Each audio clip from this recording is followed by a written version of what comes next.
Evening and welcome to tonight's Q&A session. I'm Bridget Barry and I coordinate Farming for Nature. Farming for Nature was set up to inspire and encourage farmers that farm or wish to farm more with nature. One of the ways we do this is each year we find exemplary farmers across Ireland that are doing extraordinary practices for nature on their land. And this Q&A is a great way to hear from these farmers. So tonight, I'll kickstart the event and ask a few questions to our guest speaker. But if you have any questions, please put them in the chat box and I'll facilitate them as we go along. If you miss any of tonight's session, or if you know of anyone that you think that would like to see it, it will be up on our YouTube channel within 24 hours. So feel free to listen to it then if you miss out on any of it. So on to tonight's event. We're delighted to welcome one of our 2023 ambassadors, Tom Tierney. Tom runs an arable operation, mainly arable operation in County Kildare using conservation agricultural principles. Tom, welcome and thank you for joining us tonight. Thanks, Bridget. How are you? Good, good. Tom, we might just start with you. Could you just describe your own journey onto this farm?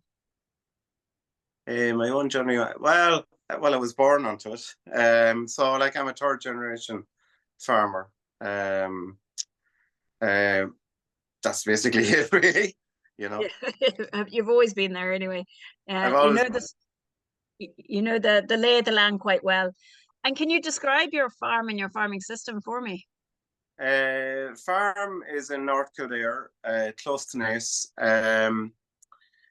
It's a 200-acre farm. I farm more acres, but my family farm is a 200-acre farm.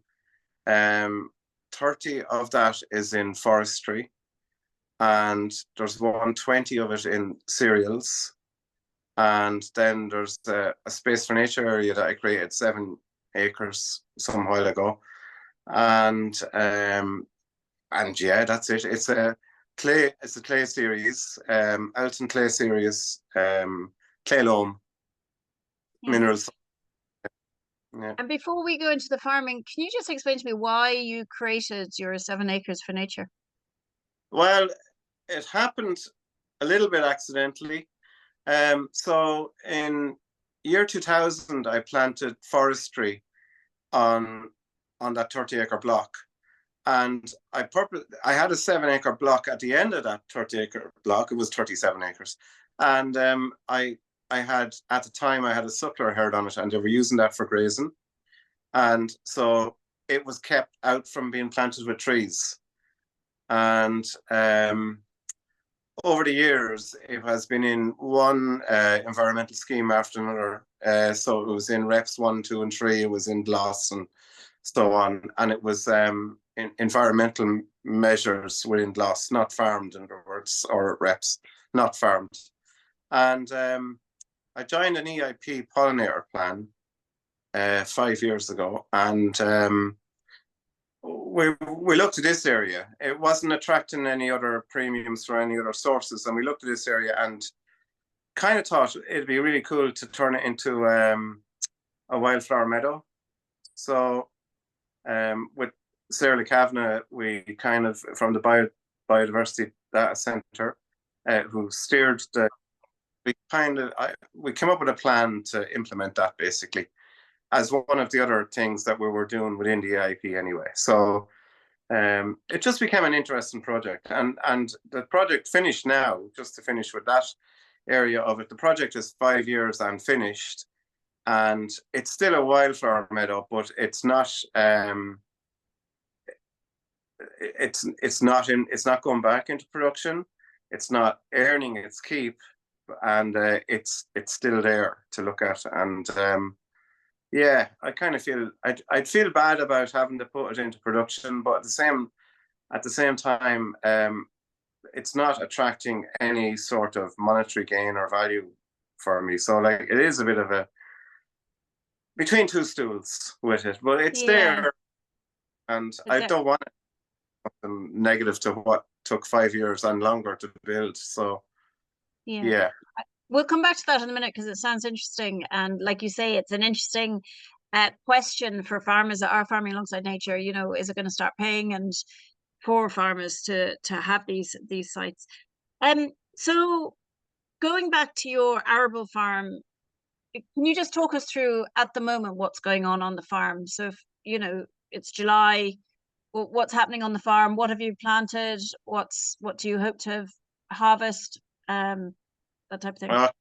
Right. Okay. Well, so as far as cropping goes, I grow all the crops that anyone else will grow. So that's winter wheats, winter barleys, winter rapes, oats, spring barley, and beans. You know, that's the full mix.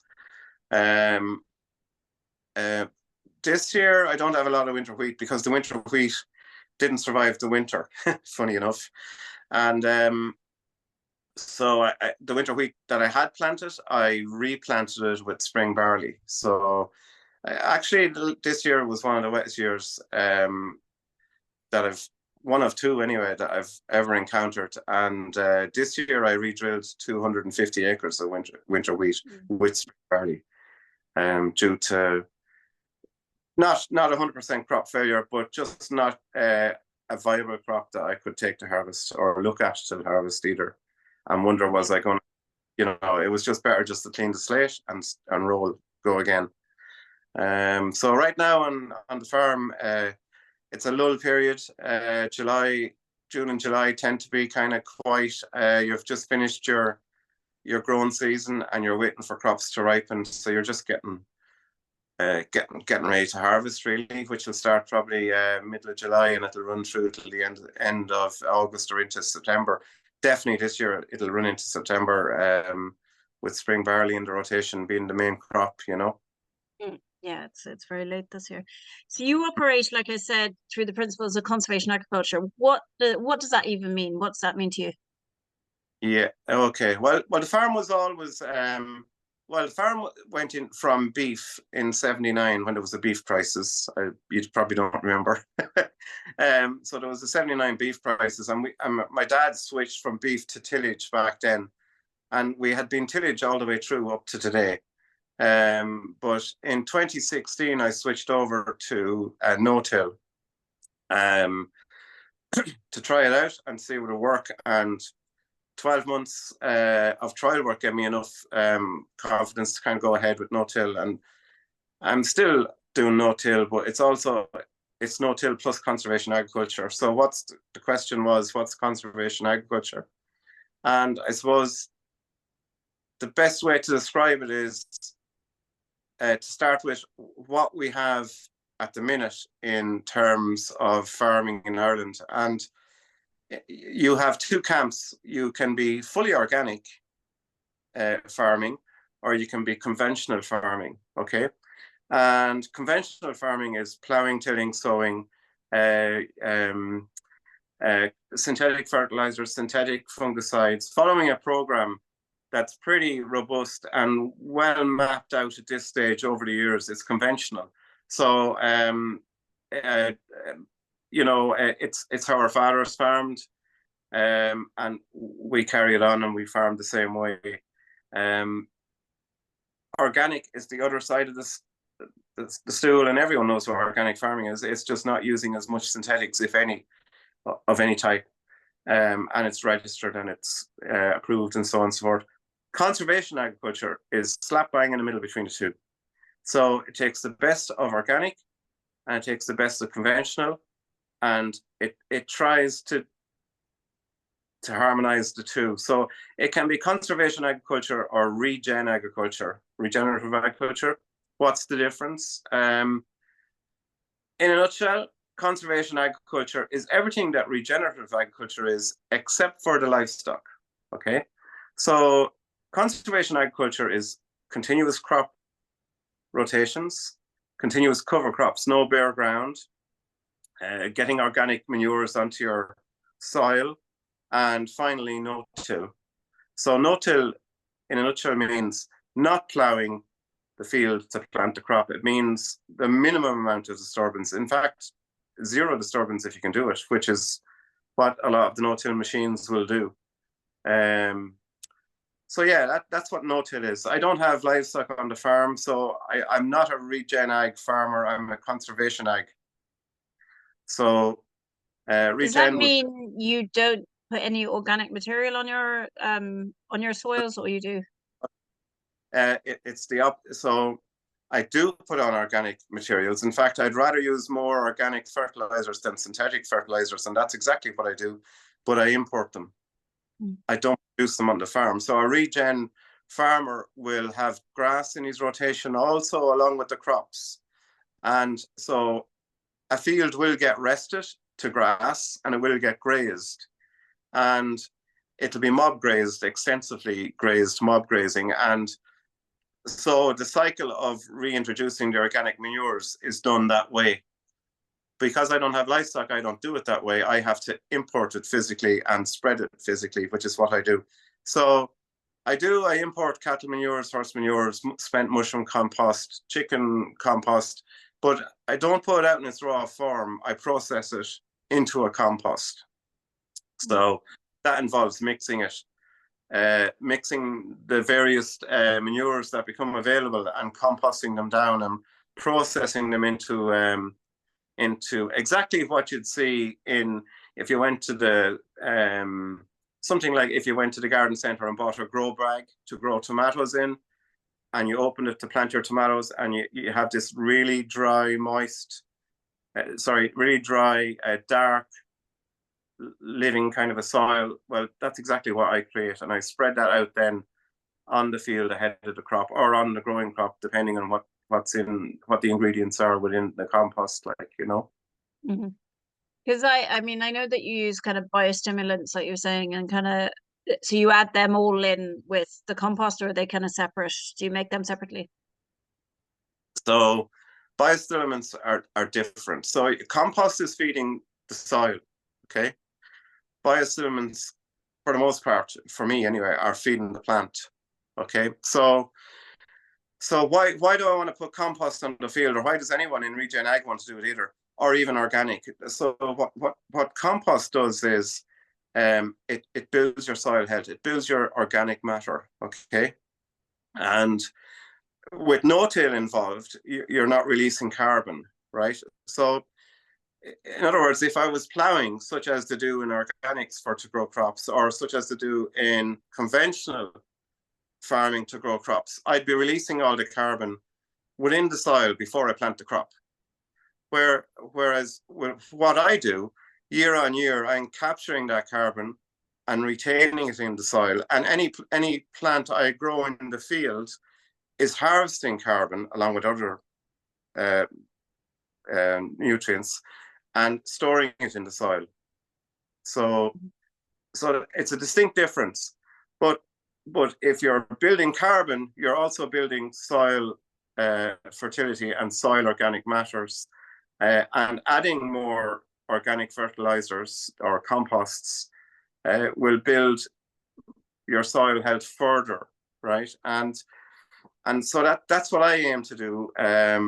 So organic matter and carbon are intrinsically linked, but also organic matter and biology are then also linked, because the organic matter is the feed for the soil biology that you've just created or that exists in your soil. Plowing, again, if you reduce the carbon, you reduce your biology. So you're never really gaining. In fact, you're depleting without knowing it. And then in the case of conventional farming, you're replacing your depletion with synthetic fertilizers, if that makes sense. The biostimulants will go on the growing crop through the year, and I'll put them on with my crop sprayer, and they go on the leaf of the plant, and feed the plant in that way. So in a normal cycle of events, the plant would send messages through the roots to the biology of what nutrients it requires, and the biology would break it out from the soil, mine it from the soil to feed the plant. And there's that symbiotic relationship is all the time working, as long as you have biology and as long as you have organic matter and organic manures and fertilizers. But when you introduce synthetic fertilizers, it puts to sleep some of that biology, because not all of it can break it down or process it. So it's all about soil health and building biology with conservation ag. That's where I focus. Yeah. Brilliant. Yeah, no, it's a really good explanation. Thanks for that. So you mentioned that you kind of do direct drilling. Yeah. What does what is that like? So, like, what does it look like, and how's it kind of that benefits your land because it's less compaction, or how do you feel it's going to change the way it Uh, works for your soil?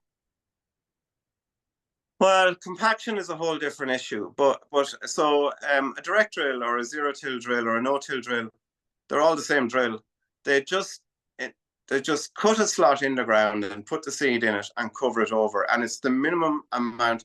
It's like as if you got a knife and cut a line in the butter and put a seed in it, and then close the slot back over. So the drill has 24 of those discs that cut slots like that and place the seed in and then cover it over. If the field was drilled, you wouldn't know the field was drilled, right? With the other system, you first have to get the guy with the tractor and the plow to go out and plow the field, or you do it yourself. Then you have to get the guy with the tractor and the drill and the harrow combination, and he goes and sows what's plowed, but he has to till it into a workable medium to plant the seed in. So it's power hungry because you've ran two machines, two men, and two tractors just to get the seed in the ground. Whereas I can do it with one machine on my own and achieve the same result basically. So it's a time saving. It's a fossil fuel saving that no one ever talks about, but it's the biggest deal in the room. And also it's a lot more enjoyable. I can do 50 acres a day, all day long, any day, no matter where it is, without thinking about it too much. Once I have the weather right, I can go. And the weather in So is Ireland. that growing? Are more people using direct drill? Or is there a reason why people don't use it? Is there a pitfall? Yeah, no, well, there are pitfalls in everything. And maritime weather is the biggest pitfall. We're in a maritime climate, okay? And so no-till works great out in America. It's been there for years, right? It works in England and it works in Europe. And it works in Ireland too. But we do live in a maritime climate, which is not like what they have in the plains in America or Canada or whatever. So we do get a lot more rainfall than they'll get. And yeah, wet weather makes it trickier. So you have to pick your days. So in springtime, I'll actually be going out to drill spring crops later because I'm waiting that bit longer for ground conditions to dry than the conventional guys. They'll be out ahead of me by maybe 3 weeks in some cases. And the other end of the year for the winter cropping, I probably try and go earlier and finish earlier, whereas those guys, they can start early if they want to, but don't have to. They can wait till October or even November, you know. So I try and get it all drilled up by ideally the 20th of September. It doesn't happen, but sometimes it does. And it's not a problem. If you can, look, the plow till guy will have two tractors and two men, and with a 3-meter machine, they'll probably get 30 acres a day done. But really, that's 60 acres. There's two guys involved, right? Or sorry, half of that because there's two guys involved. I can do 50 a day, and it just gets done without any degree of hassle. And I'm a one-man band, so I'm doing 200 acres. I rent in other farms as well, which takes me to another 200. So I'm doing about 400 acres on my own with one drill, not several tractors and several machines. So it's very cost effective. And the fossil fuel saving is massive. I'm probably down at least a third of what diesel I used to use on the conventional system, and probably more, you know. Yeah, and time saving is big too. I mentioned that, but yeah, that's what Just no-till because is. there's some questions that have come in, and I might just, because it's relevant to this. So Paul Moore has asked, do you measure soil organic material? And if so, how much has it increased since you started to no-till? Yeah, okay. So I'm a Tagus signpost farmer, and Tagus are keen to measure all those metrics. And when I signed up with them in 21, they did soil tests all over the farm extensively. And I asked them to do soil organic matter as part of that. And they did, to be fair. I don't have soil organic matter results from when I was in conventional tillage, but I do know I didn't have good soil organic matter, I'll put it that way, because the ground was just so unworkable in comparison to what it is now. But so yeah, on my home farm, my soil organic matter levels are 6s, 5s, and 6s. As a comparison, I got them to do a soil test in my forestry on the same soil type, and the organic matter level in the forestry was 18%. Okay, so what ideally I'd like to achieve 18% out in my field, right? But that may or may not happen, you know. But I can definitely keep striving to achieve double figures anyway. But it takes a long time to build up organic matter, you know. Sure. Even yeah. There's another one here actually from Mark Murray, who said, "This is super Tom, really interesting. Out of all the great changes you've made to date, what are you most proud of?" Most proud of, well, the great changes. Yeah, that's a good question, isn't it? But I'm very proud of no-till. I think it's a huge advantage to me, not just in terms of what it does for the farm and what it does for soil health and soil biology and the greater environment, but also what it does for me in financial terms. Like, there's no doubt about it. I would be a firm believer that there isn't a farm in Ireland that's doing tillage that can't be no-till, and definitely should be looking at it, because the other alternative is to stay conventional tillage on the hamster wheel, and the hamster wheel is a high input, high output, never-ending run, and you can't get off the hamster wheel once you're on that high input, high output cycle, you know. For instance, like on a cost analysis kind of a scenario, plough till sow grain conventionally would cost roughly 120 quid an acre, give or take. No-till, and we're only talking about the machinery element, the cost of doing it, no-till would be 30 or 40 euros an acre. Even that on its own is a huge cost saving.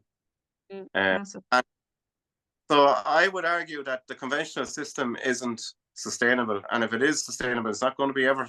You can't keep doing the same thing and expecting a different or a better result every year. It's not going to happen. In fact, it's not happening. It's exactly the opposite that's happening. So, yeah, very proud of that. But I'm also very proud of the forestry as well. It was probably the best thing, if I was to be honest. The forestry was the best thing I ever did. Yeah. Is it commercial? Is it coniferous, broadleaf? What have you got? It's a 30-acre forestry, 60% broadleaf, 40% coniferous. Planted in year 2000. Why did I plant it? Because I couldn't stand the sight of looking at set-aside ground that was left idle because the EU didn't want me to grow a crop on it, so I had to leave it in set-aside. It just didn't sit with me that it was the right thing to do, you know, growing weeds and being idle and all the rest of it. So I decided I'd plant trees in it, and it's the best thing ever. I mean, when the trees got to about 5 foot, I remember going out one morning early, and the bird song, and the trees aren't that far from the farmyard, maybe 700 meters, but the bird song from the forestry was deafening, right? And while I was in set aside, it was it was silence, you know, and like that for me alone was a huge benefit, like, you know. About 3 years ago, in the middle of lockdown, I remember sitting in the farm cabin, and I was having a cup of tea and contemplating everything. And I looked out the window and I saw a red squirrel sitting on the edge of the bank over by the forestry, and it was the first red squirrel I'd ever seen on my own farm, and I was absolutely astounded to see that, like, you know. So yeah, the forestry is up there for sure. Yeah, best thing. Do you manage is it continuous cover? Like, do you manage it? Do you harvest it? What do you do with your forestry? So the forestry was planted. I got premium for 20 years on the forestry. we're in 2024, so the premium finished in 20. First thinnings, if you were to do it by the book, the way the experts will tell you, you should probably be doing your first thinnings on your forestry, on your pine around year 15 or 17, right? And I didn't, because forestry is funny in Ireland. There's kind of no support for small farm growers like me that has 30 acres or 20 or 50 or 80 or whatever, small plantations. There's no support for a farmer to farm his forestry. You know, he has to get a contractor in. You know, it's the way it's done. You get onto your forester. You have to have a forester if you have forestry, which I don't know, is that really necessary or not? I don't know. We have forestry advisory service in Tigers, so why do we need a forester? It's one of those rules, and so like you have to have a forester. The forester will nominate a contractor, or you go through a process of getting a contractor, and the contractor comes in and he blitzes the place in a couple of days, and he's gone. And that's the way the system works. And when I looked at that system, I didn't like that bit. But the other bit I didn't like was I was getting mixed messages. One guy was telling me I had to take out the big trees and leave the small ones. The wolf has to go. He's making the small ones stay small. Take him out, they grow, blah. And the other guy was telling me take out the small ones and keep the big ones. And I was getting all these, and I couldn't make up my mind. And at the end of the day, I decided, do you know what? I'm doing nothing until the premium's running out, and then I'll decide. So what I did was last year I decided I was going to farm it myself and forester it myself. So I have a track machine on the farm, and I got a harvester head from Finland that attaches to it, and it is essentially a forestry harvester. It transforms it into a forestry harvester, and I use that to process the timber myself. Now I've only started with it last November, so. But and the thing about it is, though, I just know from doing it, I'm saving a lot more timber than the contractor would have done, because the tree tops, you know, the last couple of meters on the tree, he would just discard that and throw it under his tracks and drive on it and use it to stay up, right? And I'm not doing that. I'm keeping that piece too, because that can be processed into firewood and used in my own fire or whatever. So, and I'm doing, it's a lot less disturbance. It's back to that whole soil disturbance thing. I can take my time. I know my own farm. I know what ground I can travel on and what sort of damage I can do. So I limit the amount of damage I do. So and the amount of impact on the forestry that I'm doing is way less than what I've seen other contractor type guys doing without running anyone down. But so yeah, I'm happier doing it myself, and it's mine. It's in my yard, and I can process it on or sell it on or do whatever the next move is. I don't exactly know, but continuous cover forestry, by having my own harvester, it'll allow me to do that. So I can pick a tree and plant a tree in the same day if I want to, you know, which is what continuous cover forestry is. If you go the other route, the contractor model, you're relying on the contractor to come in and do A or B jobs or both jobs or whatever, and it's not exactly ideal, you know. And there's very few contractors, very specialized work, you know.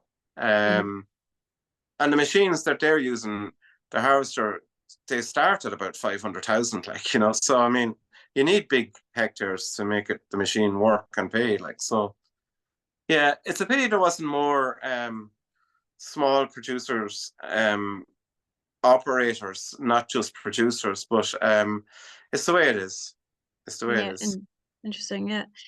And because you lost your premium as well, does that kind of affect how you think about your forestry, or, you know, do you feel that you have to? No. So I didn't lose it. It was a 20-year term, and it ended, you know, but the trees are okay. And all the while the trees were growing, I felt, okay, I'm getting mixed messages, and the other thing is I'm still getting a premium, so I don't have to worry about harvesting timber. You know, when there's no premium, I'll harvest timber, and it'll replace the premium. You know, so that's the approach I took to it. You know. No, fair enough. I'm just going to ask you one more question, then I'll go to some of the questions there that people have asked. I mean, you Yeah. mentioned earlier that you collect some of your own seed. What does this look like? How do you do it? And how do you use it, etc.? That's this. I think you might be talking about the wildflower meadow. So what we did was we collected yellow rattle. Now that happened a bit accidentally, but at the same time we got eco seeds from Northern Ireland through the Biodiversity Centre and through Serla to come down and harvest a field of yellow rattle seed that I had found. The field was about 4 miles away. I'd always worked the field for the guy baling his silage for him. And this year he decided to leave it in hay, the main part of the field, and just do the headlands for silage. So I was in baling while he had mowed on the headlands, and I looked into the field and I saw it was all this yellow rattle all over the place. This guy doesn't fertilize, he's kind of an organic farmer. And so I contacted Sterla and we got the guys down and they harvested yellow rattle from that field and took it away and separated it out. And then what we did then was it came back through the EIP to other farmers in the group. I think there was 20 odd farmers operating in the EIP with me. And we shared out the yellow rattle and we all tried different various methods of establishing it into our wildflower meadow or our area of space for nature area or whatever, So yeah, that's exactly what I did. I direct drilled in yellow rattle into the grass, standing grass cover. So yeah, and it grew. And so what yellow rattle does, it's called meadow maker, is the colloquial. So what yellow rattle does is it's like it has a kind of allopathic effect on grasses to suppress them and not let them grow as vigorously as otherwise would. And because it does that, it allows other flowers to then populate where the grass is reduced or stunted, So it's a very natural way of growing a wildflower meadow or introducing a wildflower meadow, So yeah. And now that the EIP pollinator project has terminated, you saying that you have this kind of wildflower meadow, how do you manage that? Or like, you don't graze it, you were saying, do you put it for what? No, I don't have grazing animals, so it doesn't get grazed. But typically what I'll do is I'll go in at the end of September and just flail it just to clean back the grass on it and leave it for the winter. That's it. Yeah.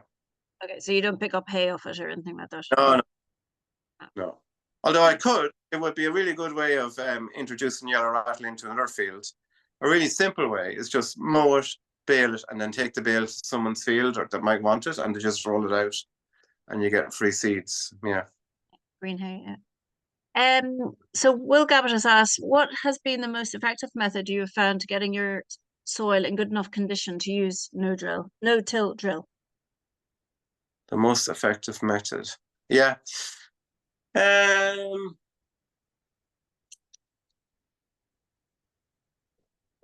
Well, like I kind of say to people, when you're looking at no-till, there's 3 things you need to have right on your farm first before you can even go no-till, right? And they're the simple 3 things that I outlined earlier that I'm doing constantly now anyway. So that's a diverse crop rotation, cover crops between crops. So there's no bare stubbles over winter anywhere. You always have a green cover. And then organic manures. So you need to substitute or you need to add organic manures to your fields where you previously weren't doing it in the other system. And the more organic, the more available that is in a compost form, the better. And then you can switch to no-till. So I think those 3 things over time get you into no-till. One of the things with no-till also is when you're on a changeover from conventional tillage, one of the things you should try and do is level your field as much as possible, because a conventional tillage field won't be level. It won't be anything like my field right now, 8 years later. And the more level it is, the better the drill will work. So I'd say they're probably the key things to do. The other thing to consider is if you are going no-till, does it have a fertilizer box? Because you can put in a small bit of P&K fertilizer down the spout with the seed in the second box, and it will help with that transition. You know, it's not what you want to be doing, but it will help a small little bit. And another thing that will help is increasing the seed by 10%, the seed rate by 10%, because you're not exactly putting the seed into an ideal soil medium, such as what I'd have now, because I've built it up over the years with carbon and organic matter. So increasing the seed by 10% gives you a better chance of survival, seed survival. So they're kind of the key things I'd look at, you know. Mm-hmm. Very good. Karen Mahan has said, thanks, Tom. Excellent talk. Can you explain how you manage weeds with no-till method? Herbicides where I need to. Yeah. So like I said, it's a hybrid system. It's not organic. And to be honest, I don't think there is an organic farmer in Ireland that will tell you that you can do no-till with organics. And really, organic farmers should be doing no-till with organics, and then it would be a brilliant system. But it's not. And just like me, I have weed issues, and I have to take care of weed issues. And I use cultural methods where I can, but I'll also use herbicides where I need to. Okay, so and you do see problem weeds crop up once you're not plowing down the ground every year. You'll see problem weeds crop up over the years, but you'll pass through them. Like, in other words, for the first couple of years, I had a big issue with grass weeds, but they kind of disappeared because you're not inverting the seeds and then turning them back up the next year with your plow, the weed seeds I'm talking about. But leaving them on the top, and they either do or die, okay? And once you eliminate them, they're out of the system. The weeds that you'll see come in after grass weeds is willow herb. But you go through a cycle of that too. I probably had that for a couple of years. The thing about willow herb is it looks unsightly, but it actually doesn't rob yield too much, because the flowering part of the plant, it's a stick to the top of the cereal crop, and the flowering part is at the top. So it's not competing in your crop canopy, but it just looks unsightly. But after a couple of years, it'll fade out usually and disappear. And then the next weed problem I have, if you want to call it a problem, is moss. So like, your soil is going through a process, if you like, and all the time improving. And like for the last couple of years now, I'm looking at moss, where I never had moss on a field, but moss is good because that is actually soil in the making. Yeah, so, fair enough. Yeah.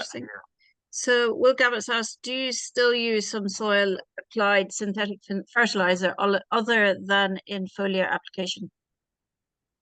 Yeah, I do.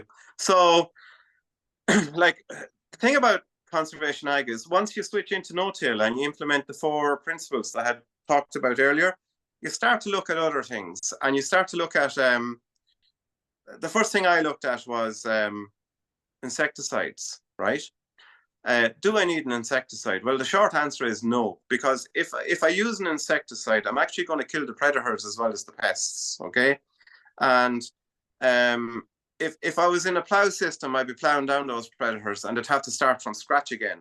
So yeah, I would need an insecticide. But if I'm not plowing and I'm in no-till, why do I need to use an insecticide that's going to kill predators? So it's a bit of a risk to take, but like, I haven't used an insecticide in 8 years, and I'm not going to ever use an insecticide,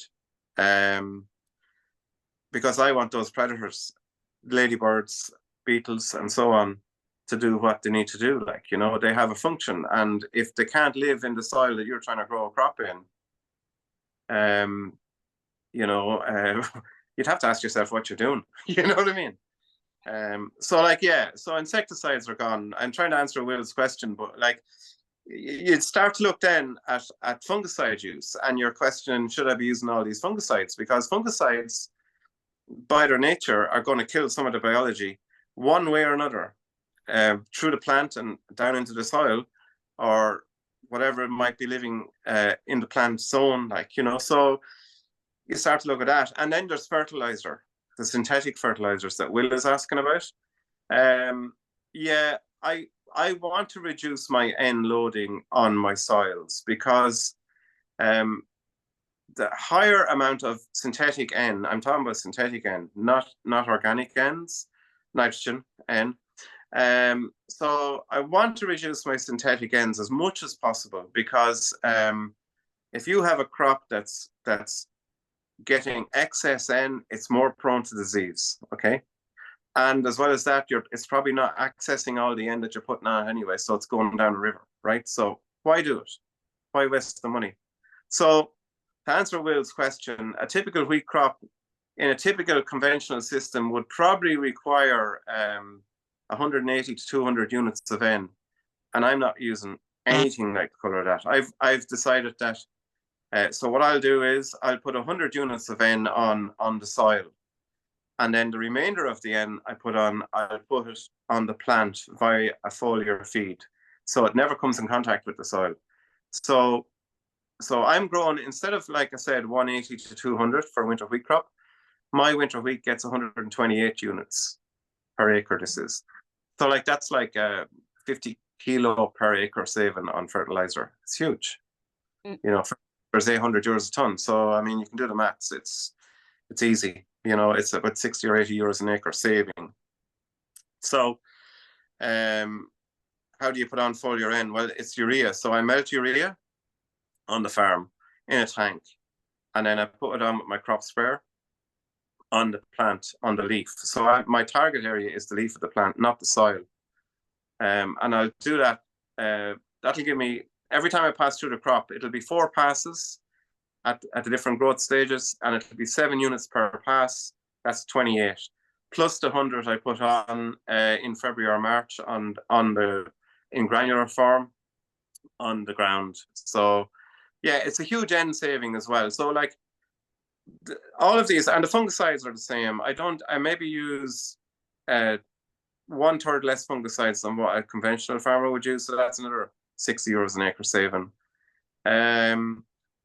But the key to it is no-till. Once you start making savings with no-till and realize that you don't need to use insecticides, and realize that you can maybe save on a fungicide or 2, maybe, and you can maybe reduce your N, that's when, you know, the snowball effect starts to give you more savings.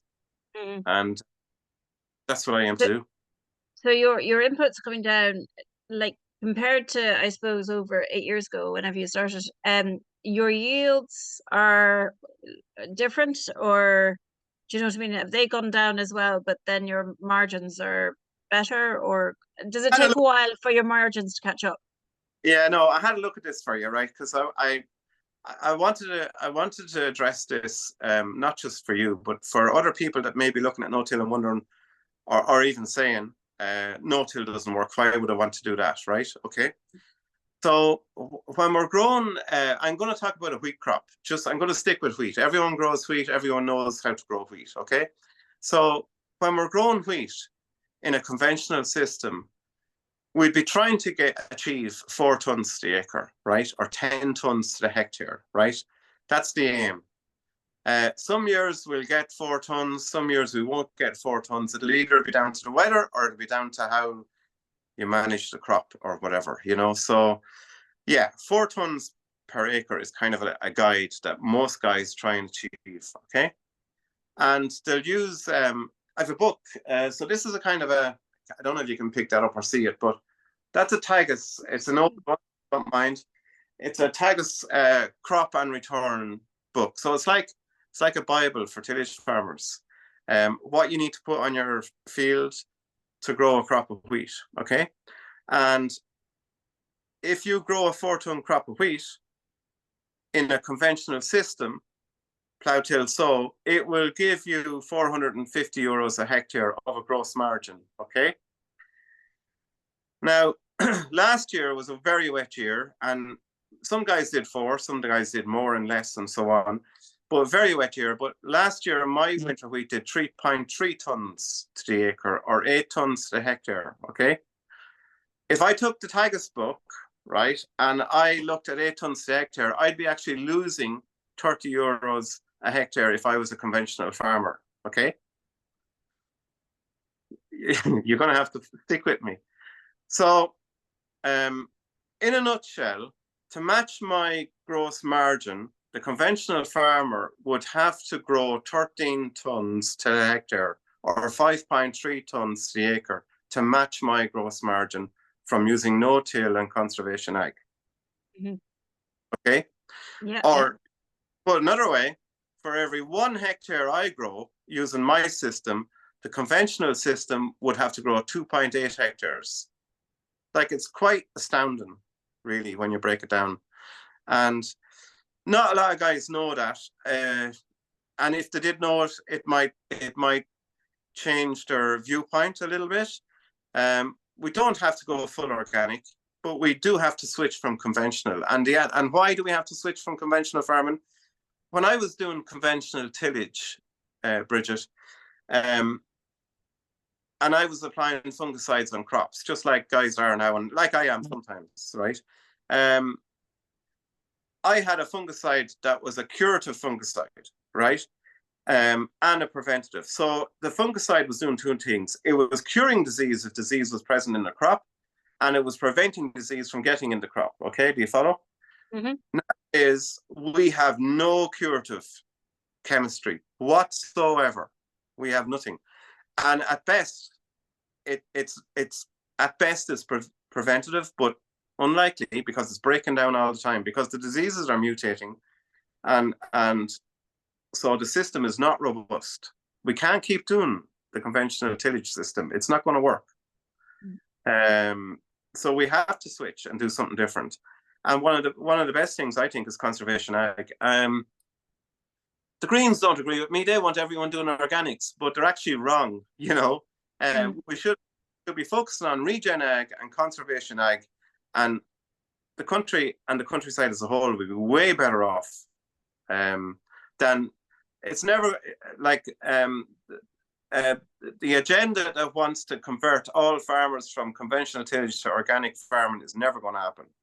But switching farmers to regen from conservation from conventional ag will be a huge step, and it's doable. Like, you know. Yeah, it's a smaller step, and you know the mathematics of it are kind of immediate, aren't they? Really, you know, Not because just you're obviously cutting down benefits. You're going to be aiming to use less fungicides and less synthetics all across the board, less synthetic fertilizers and less synthetic fungicides. Mm-hmm. It's a no-brainer, and no insecticides. Well, Will Gabbett has said no true word. There you go. Paul Moore has asked, what's the hardest crop to establish in a no-till system? Spring barley. Spring barley. Because of the time of the year, is it? It's too wet. No. Not necessarily the time of the year. It doesn't help. But the biggest problem with spring barley is that it likes no slow-ups. When you put spring barley in the ground, it wants to grow and never stop until it matures. And for that, it needs an ideal seed bed. And in springtime, your seed slot created by a direct drill is not an ideal seed bed. So you can do certain things to try and improve that. But spring barley is the worst crop. Yeah. And we obviously had a really bad wet year in the last 12 months. And was there ever a time that you kind of were like, you wish you could go back to conventional? Was there any kind of sway in your mind as to what you were doing, and was it harder or? Like, okay, so like I planted 250 acres of winter wheat, we said before off screen, and the winter wheat was a fail this year because of the weather and because of seed vigor issues, in my belief. And I replanted those 250 acres with spring barley. No big deal. The biggest deal was just getting the seed, right? And I just went straight back out and drilled in spring barley where the winter wheat was. And it's all spring barley, you know. Okay, the yield won't be as good as if it had been winter wheat, but at the same time, I won't be looking at a rubbish winter wheat. I'm wondering, is it going to do 3 tons, 2 tons, or what it's going to do?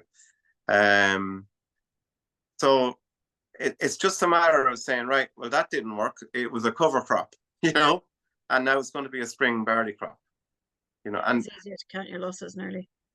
well, it's not that it's easier to manage your losses, but it's easier to make decisions because it's not like, so if you had plowed, tilled and sowed it and the winter wheat was looking sick and you had went with slug pellets twice on it and you're in February and you still had a sick looking crop, you were probably after spending 120 euros an acre just on establishment costs. The seed was another 50 euros an acre. The slug pellets were another 40 euros an acre.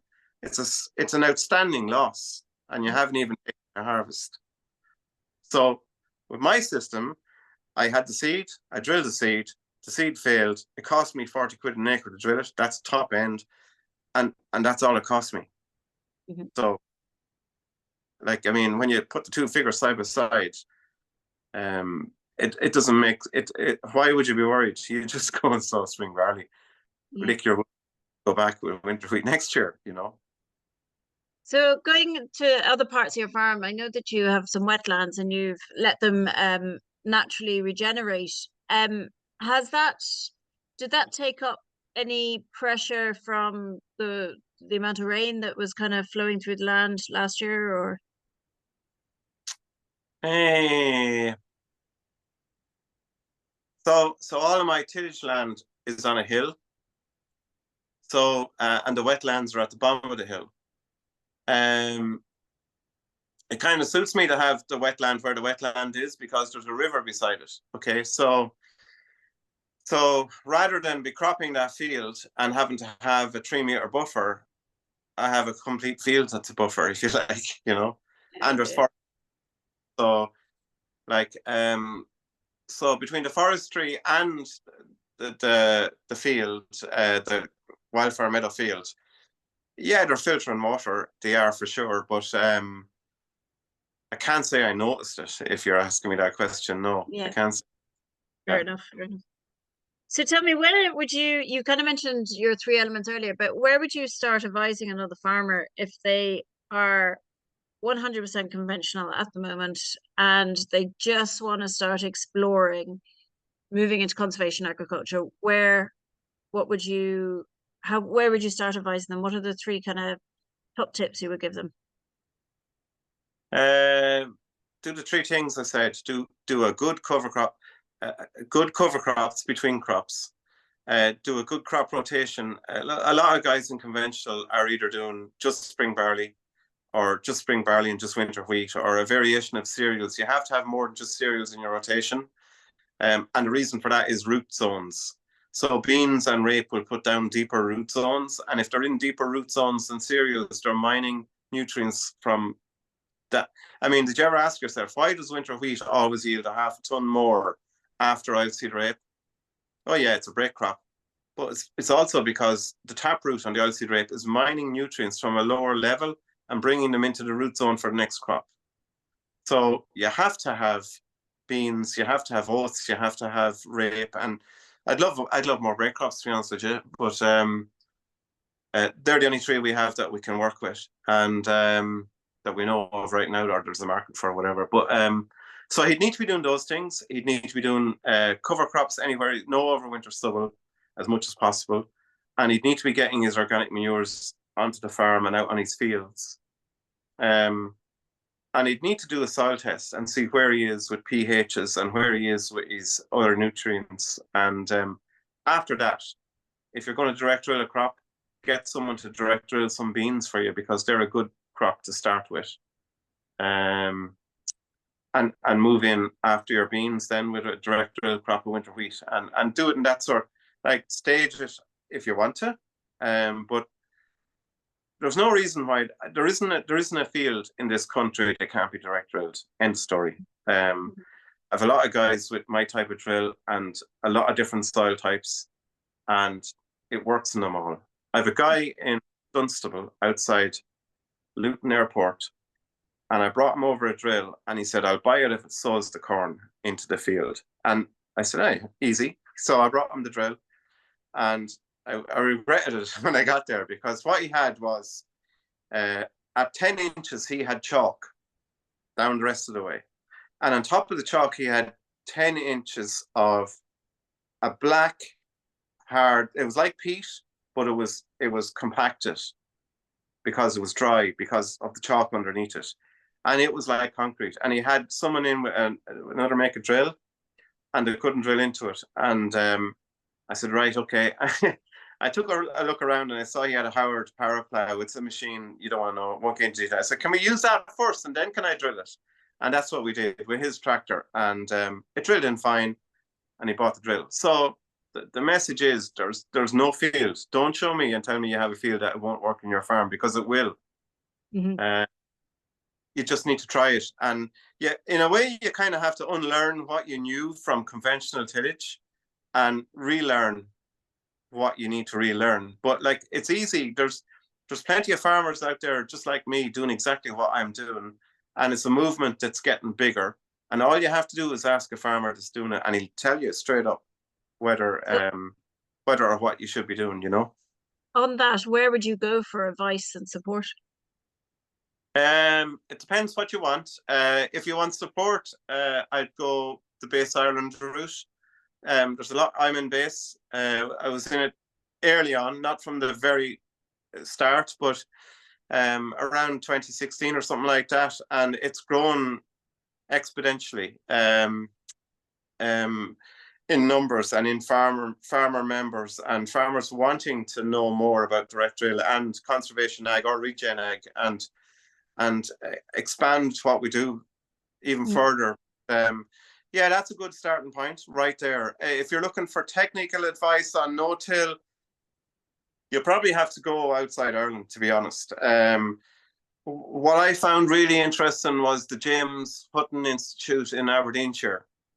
I was over there a couple of years ago, and James Hutton is a research centre just like Tagus, except that James Hutton have been working on conventional tillage versus no-till for the last 10 years, and they have side-by-side comparisons on the same farm. So there's a lot of good information there, and they wouldn't have a problem sharing it with anyone, like, you know. So I would say if technical sources there, or reading material if you can get it, there's loads of books on regen ag, or farmer to farmer if you want practical stuff, you know. Yeah, brilliant.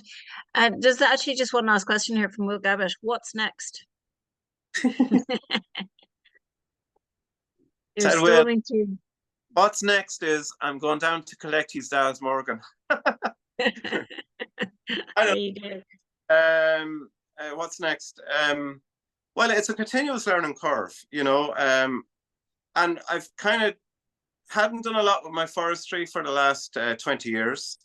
And I started last year, so into the forestry. So what's next is it's going to be more no-till plus forestry is going to probably get a little bit busier. And how that's going to grow, I'm not exactly sure. Am I going to set up timber processing, or am I going to? Well, I don't know. We'll have to see. But I mean, I'm really interested in it.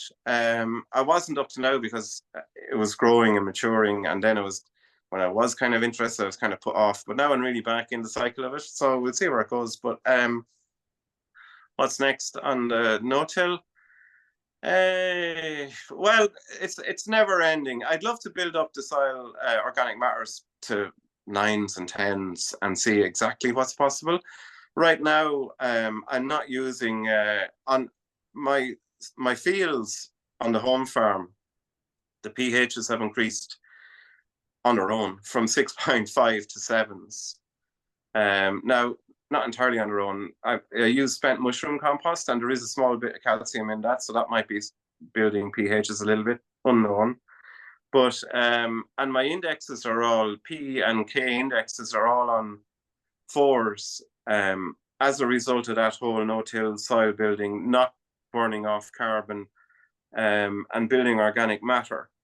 And so for the last couple of years, I haven't been using P's and K's on my crops. So like I grew winter beans this year, no P and K. And the same with winter rape and winter wheat last year, no P and K, and winter barley the year before that. So that's a continuously moving thing, you know. There's always something else that you're looking at and saying, well, what if I did this and see does it work, you know? Some people will say to me, why don't you just do a tram line in the field with no P&K or no fungicide. Well, I think that's a waste of time. You know, I'm not a scientist. What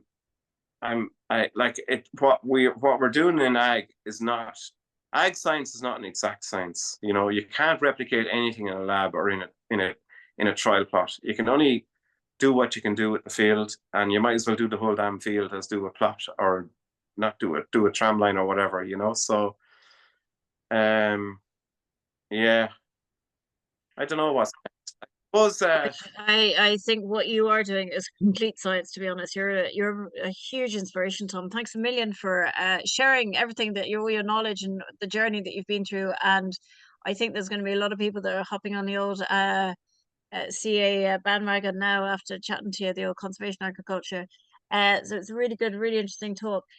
Um, so Tom, I think if anyone wants to contact you or whatever, you're on social media, aren't you? You can be found on social media, and you're found in that. I have a webpage, balnafarfarm.ie. So okay, if perfect. balnafarfarm.ie, they will find out what I'm doing with conservation ag in real time. And if they want to make contact, they can.